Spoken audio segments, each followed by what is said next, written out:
Selanjutnya kita ada pertanyaan daripada Pak John Kwan. Untuk golongan darah B kan tidak boleh segala kacang.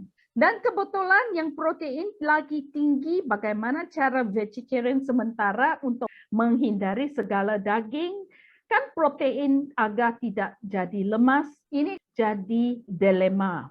Pak John, siapa bilang orang B itu harus hindari semua kacang? Tidak. Kamu tanya ke Miss Leong, saya masih sering beli kacang untuk dia, tapi saya beli kacang yang sesuai untuk orang B.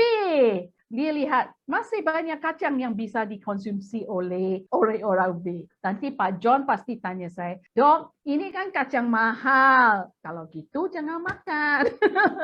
Oke, memang Anda harus mengonsumsi dan Anda tidak perlu banyak, Pak John. Hanya mengikut kepada telapak tangan kamu sendiri. Satu genggam tangan itu adalah porsi yang Anda bisa makan. So, Pak John ingat sebenarnya bukan golongan darah B itu harus pantang semua kacang. Masih banyak kacang yang boleh dimakan. Pak John, masih ada selain daripada kacang-kacangan, peas and beans yang bisa.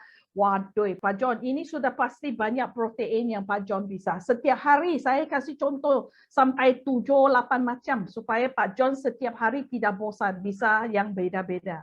Pilih kacang yang beda-beda. Oke? Pak John, saya hanya memberikan saran. Tetapi coba Anda tanya, ada berapa banyak yang mereka itu menurut Selina ketawa sendiri dulu. Tapi Selina sekarang sudah bagus. Dulu bandelnya sekali dia itu. Yang paling penting, Pak John, kita harus tahu. Kerana tubuh kita masih bisa menyingkirkan racun-racun itu dari tubuh kita. Oke? Asalkan kita tidak terlalu banyak. Artinya jangan terlalu sering, jangan porsinya jangan terlalu banyak. Dan saya juga sarankan kalau Pak John kalau sering-sering makan yang pantangan, artinya Bapak tidak boleh tinggalkan Viamo. Karena kenapa? Harus berterusan dengan detoksifikasi produknya. Oke? Saya sebenarnya tujuannya hanya satu. Saya mau Bapak dan Ibu menjadi orang yang mandiri. Tidak perlu bergantung kepada produk Viamo 100%. Hanya menggunakan bila diperlukan. Tapi saya sudah di Indonesia lebih dari 10 tahun. Saya sudah tahu kelakuan orang Indonesia. So, oleh sebab itu sekarang saya tidak paksa. Dulu tanya Ibu Selina, tanya Miss Leong, kalau mereka tidak pantang, wah, mereka lihat naga female dragon keluar. Marah dia. Sekarang saya bilang santai, itu bukan badan saya. Kalau dia mau makan pantangan, biarin dia makan. Saya tidak mau. Kerana kenapa? Kalau saya marah, sel siapa yang mati? Saya yang mati. Oleh sebab itu nanti saya tidak bisa awet muda. Yes, Miss Leong. Ya, Dok. Pesan saya sekarang kan COVID kan semakin meningkat. Betul. Yang paling penting pegang kuncinya. Saat sekarang tak boleh sakit lah. Masuk rumah sakit itu parah sekali. Seperti saya dengan papa saya, kalau kita lihat kemarin sebelum COVID, kalau buahnya ada sedikit yang kurang bagus, kita masih makan, Dok. Dan sekarang apa aja yang kurang bagus, jangan makan. Betul, betul. Mau masuk rumah sakit itu, Dok, kesian, Dok. Betul. Tolong ya teman-teman. SIM ini benar-benar ikut ke golongan darah. Kita tak boleh sakit. Kita hindari daripada menginjakkan kaki ke rumah sakit. Supaya doktor tidak kewalahan. Ya, perlu kita kurangkan. Seperti kemarin ada seorang tetangga saya kan yang saya nggak tahu Bapak dan Ibu masih ingat yang ada seorang tetangga tua yang di dekat rumah saya itu yang sering saya masak untuk mereka makan. Adiknya kemarin sudah disuntik AstraZeneca.